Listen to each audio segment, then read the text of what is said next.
So question was that if Chau Maharaj thought Marathas are backward, should they be given a reservation? Politicians सच बोल रहे हैं Maratha community के लोगों से कि ये दिया जा सकता है.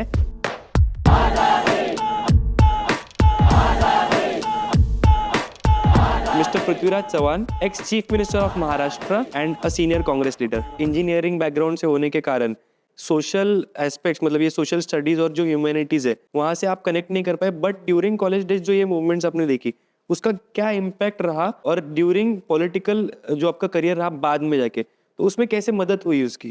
अमेरिका में बहुत सारी सोशल मूवमेंट्स चल रही थी, जिसका एक आपने जिक्र किया, द ब्लैक पैंथर मूवमेंट. मेरे पिताजी केंद्रीय मंत्री भी रहे थे, लेकिन उन्होंने कोई फोर्स नहीं किया कि आप पॉलिटिक्स ज्वाइन करो. उस समय तो मैं इंजीनियरिंग था बस, और वापस आया 4.5-5 साल के बाद भारत लौटा. तो जो वहाँ सीखा था, जो रिसर्च किया था, यहाँ पे वो कुछ नहीं था. तो that time Rajiv Gandhi started search कि भाई is anybody working in Indian languages in computers. और incidentally I had the same feeling कि if you don't bring computers in Indian languages, then they will bypass us. And they said कि Prime Minister would like to see what you're doing.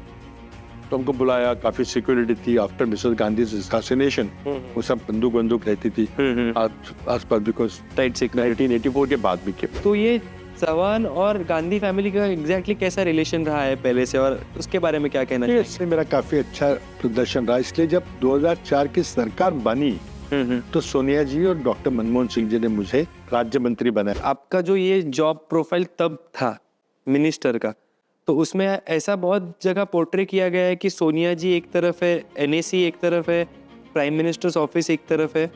सो इनके बीच में बहुत ज़्यादा संघर्ष होता था. ऐसा सच में होता था? संघर्ष बिल्कुल नहीं था. ये सब मनगढ़ंत बातें हैं, और ना कि कोई प्रधानमंत्री कार्यालय की फाइलें कोई लेके सोनिया जी के पास जाता था. ये सब बकवास है बहुत ही. 2004 में कांग्रेस को जो जीत मिली वो सोनिया जी को मिली, लेकिन वो नहीं प्रधानमंत्री बनी, उन्होंने मनमोहन सिंह जी को प्रधानमंत्री बनाया. Okay. People had voted Sonia Gandhi to power. There was no Manmohan Singh in 2004 election. She did not choose to become the prime minister herself. उन्होंने ऐसा क्यों किया? उसके पीछे क्या कारण? अभी आपको पता हो सकता है. ये तो सिर्फ सोनिया जी बता सकते हैं, कोई नहीं बता सकता. इसलिए बहुत कुछ लिखा गया है. काम देख के सोनिया जी ने मुझे 2002 में राज्यसभा का सांसद नामित किया, और मेरी फिर दूसरी इनिंग्स राज्यसभा शुरू हुई. सोनिया जी ने मुझे AICC का महासचिव बनाकर गुजरात का इंचार्ज बनाकर भेजा. और उस समय गुजरात में कांग्रेस का बहुत अच्छा परफॉर्मेंस रहा 2004 के लोकसभा. आपने अभी पूजा केड़कर वाला इंसिडेंट मेंशन किया, तो ये DOPT का अभी जो सिचुएशन चल रहा है, like can this thing happen, और ऐसा अगर हुआ है रियल में? DOPT का मंत्री था, ऐसे कोई सवाल ही नहीं उठता था कैसे हो. बहुत अच्छे हमारे UPSC के चेयरपर्सन थे. अब यहाँ पर देखा चेयरपर्सन ने राजीनामा दिया है, रिजाइन करके चले गए हैं. तो ये तो बहुत गफला हुआ. वो शायद पूजा खेड़कर को शायद अरेस्ट करने की बात चल रही है, वो भाग गई शायद दुबई, ऐसे कहते हैं. वो तो बहुत ही गलत हुई है. प्रधानमंत्री की सारी जिम्मेदारी. अशोक चौहान जी को रेजिग्नेशन देना पड़ा, and you were sent from Delhi to Maharashtra.